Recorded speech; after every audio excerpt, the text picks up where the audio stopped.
안녕하세요. 한울심리상담센터입니다. 저번 시간에는 대화 중 ADHD 자녀의 끼어들기 행동의 이유와 대처 방안에 대해 알아보았습니다.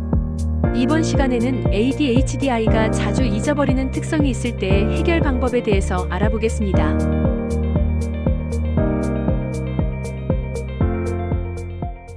ADHD 자녀를 키우는 부모들은 아이가 반복되는 일상을 계속해서 잊어버릴 때 답답함을 느끼게 됩니다.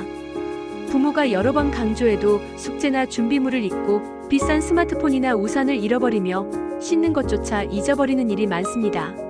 심지어 아침에 학교 가는 길에도 꽃이나 벌레를 구경하느라 늦고 집에 와서 손도 안 씻고 음식을 먹으려 합니다.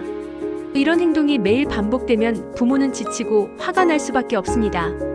특히 아이가 좋아하는 것은 잘 기억하고 집중하면서도 기본적인 일상 행동을 계속해서 잊어버리면 일부러 반항하는 것은 아닐까 하는 의심이 들기도 합니다. 하지만 ADHD 자녀의 이러한 행동은 단순한 게으름이나 반항이 아니라 주의력과 기억력의 어려움 때문입니다. ADHD 아이들은 작업 기억이 약해 해야 할 일을 금방 잊어버리거나 다른 자극에 의해 쉽게 산만해집니다. 기억을 붙잡아두는 능력이 약해서 순간적으로 해야 할 일을 잊어버리고 반복적인 일상을 흥미롭게 느끼지 못하기 때문에 자꾸 까먹는 것입니다. 이 때문에 부모가 아무리 반복해서 말해도 쉽게 행동으로 옮기지 못하는 경우가 많습니다.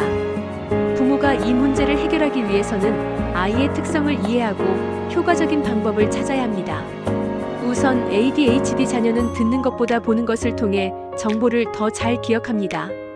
따라서 말로만 지시하는 것보다 시각적인 도구를 활용하는 것이 효과적입니다.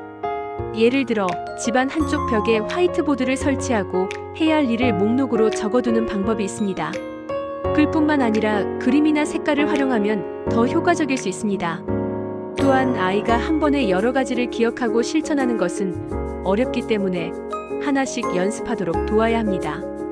예를 들어 먼저 양치하는 습관을 익히게 한 후 그 다음으로 씻는 습관을 익히는 식으로 단계적으로 접근하는 것이 좋습니다. 그리고 부모가 아이에게 지시한 내용을 아이 스스로 따라 말하게 하는 연습도 도움이 됩니다.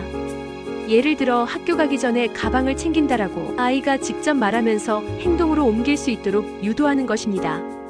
또한 ADHD 자녀는 단순한 반복적인 습관 형성만으로는 동기부여가 어렵기 때문에 보상을 활용하는 것도 중요합니다.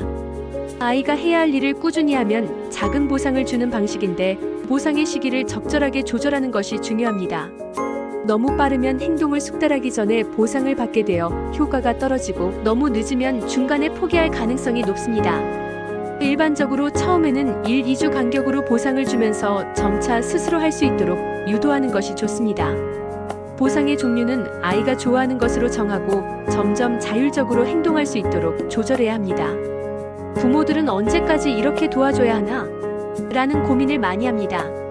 특히 고학년이 되면 스스로 해야 한다는 생각 때문에 더 조급해질 수 있습니다. 하지만 ADHD 자녀는 단순히 남들이 하는 것처럼 자연스럽게 따라하기 어렵습니다. 그렇기 때문에 부모가 꾸준히 도와주면서 아이가 충분히 습관화할 수 있도록 돕는 것이 중요합니다.